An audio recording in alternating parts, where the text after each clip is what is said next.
Oke, baik. Assalamualaikum warahmatullahi wabarakatuh. Ya, masih sama saya di Ahmad Sukari Channel. Channel yang membahas tentang informasi, pendidikan, tutorial, dan lain sebagainya. Kali ini saya akan membahas terkait adanya kisruh soal kepala desa, yaitu Desa Kohod, Kecamatan Paku Haji.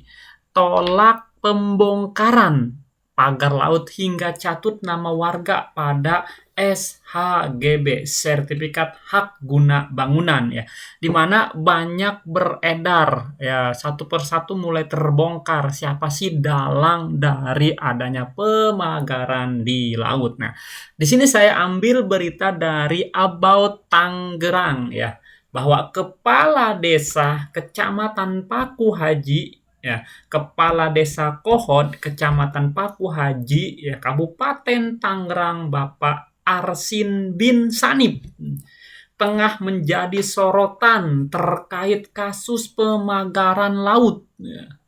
Kemudian Pak Arsin pun disebut menolak pembongkaran pagar dari bambu sepanjang 30,16 km tersebut. Nah, Pak Arsin sebagai kepala desa Kohod itu menolak adanya pembongkaran, ya. Kemudian kepala desa yang telah menjabat sejak tahun 2021, kemudian tersebut juga terlibat dalam penerbitan SHM, Sertifikat Hak Milik, dan SHGB, Sertifikat Hak Guna Bangunan atas tanah yang dipagari itu, katanya. Ya, untuk melanjutkan proses penyelidikan, Kejaksaan Agung pun telah mengirimkan surat panggilan kepada Pak Arsin pertanggal 22 Januari 2025 kemarin, ya. Usut tuntas, jangan sampai lepas, jangan sampai lolos siapa sih sebenarnya mungkin yang menjadi dalang dari pemagaran itu. Kemudian dalam surat itu Bapak Kepala Desa Kohod juga diminta memberikan dokumen berupa buku letter C Desa Kohod terkait kepemilikan atas hak di areal pemasangan pagar laut di perairan Kabupaten Tangerang tersebut, ya. Tak sampai di situ, sejumlah warga Desa Kohod juga mengaku bahwa nama mereka dicatut dalam penerbitan SHGB. Nah, ini yang menjadi permasalahan, bahwa banyak nama-nama warga tersebut yang ada di Desa Kohod dicatut namanya sebagai pemilik sertifikat itu, padahal orang tersebut tidak merasa memiliki. Nah, kemudian dilansir dari Kompas bahwa salah satu warga bernama Khairuddin menyebut sertifikat tiba-tiba terbit mengatasnamakan beberapa warga. Nah, ini menjadi permasalahan, ya. Kemudian di sini dikutip, kami tidak pernah merasa mengajukan sertifikat, katanya. Sertifikatnya atas nama warga yang memang nggak tahu dibuat sertifikat tersebut.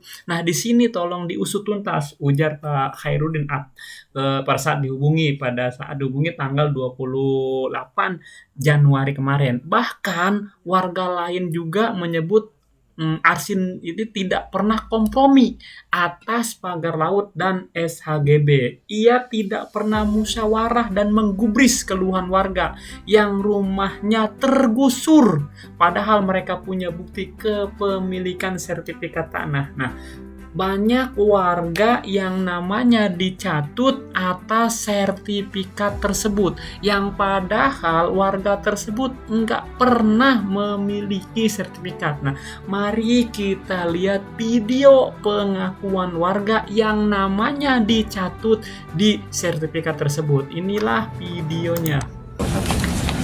Dibuat satu persatu. Nasrullah ini kan anak saya, ya, baru berumur sekitar 18 sampai 20. Ya. Ini yang membuat ini kan keterangan waris. Jadi saya udah dianggap mati gitu. Saya masih hidup. Nasrullah anak siapa? Nasrullah anak saya, Pak. Nah, luasnya coba tunjukin. Luasnya 4978 M2 meter persegi.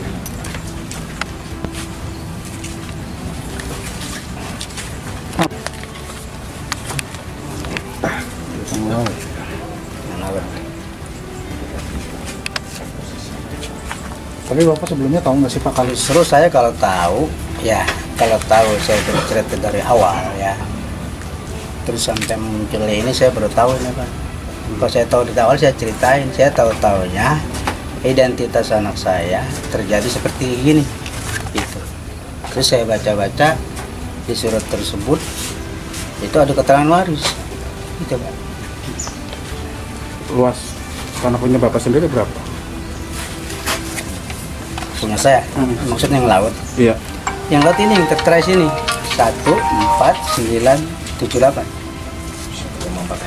1,4 hektar. Tapi sebelumnya Bapak itu punya lahan di daratan atau Saya sama sekali nggak punya Pak, semeter pun saya nggak punya. di laut? Kalau di daratan Di darat pun saya nggak punya, memang tidak punya. apalagi itu di laut. Itu laut kan laut negara Pak. Tapi tiba-tiba ada penerbitan itu, Nah, Pak. ya itu Pak. Dari diri Bapak pribadi sendiri, Bapak merasa dirugikan nggak sih dengan adanya hal ini? Merasa lah.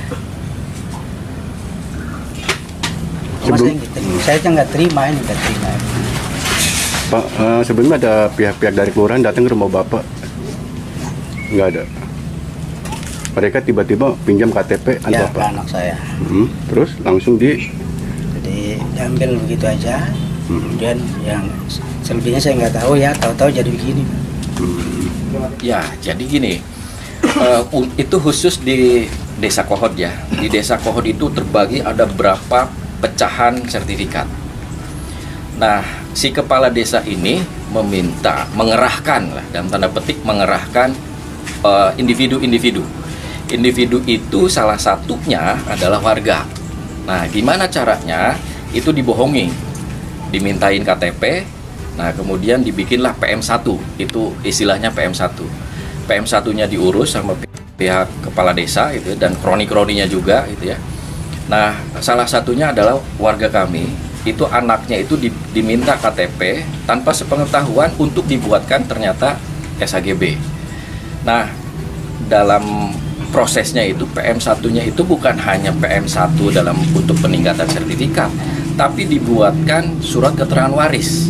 Jadi seolah-olah ayahnya sudah meninggal, sehingga asal usulnya itu meninggal gitu. Asal usulnya ini dari nenek moyangnya gitu ya. Nah, seperti itu. Jadi ada warga seperti itu. Dibaik satu persatu.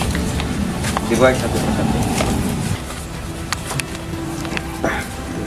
Oke, demikianlah pengakuan dari warga yang namanya dicatut untuk kepemilikan SHGB tersebut, yang banyak warga protes dan merasa dirugikan dengan adanya sertifikat itu. Usut tuntas sampai ke akar-akarnya, sampai urusan pertanahan ini bisa selesai dengan seadil-adilnya, agar tidak ada lagi warga masyarakat yang dirugikan dalam hal ini. Oke, mudah-mudahan informasi ini bisa bermanfaat. Jika ada yang keliru, saya mohon maaf. Assalamualaikum warahmatullahi wabarakatuh.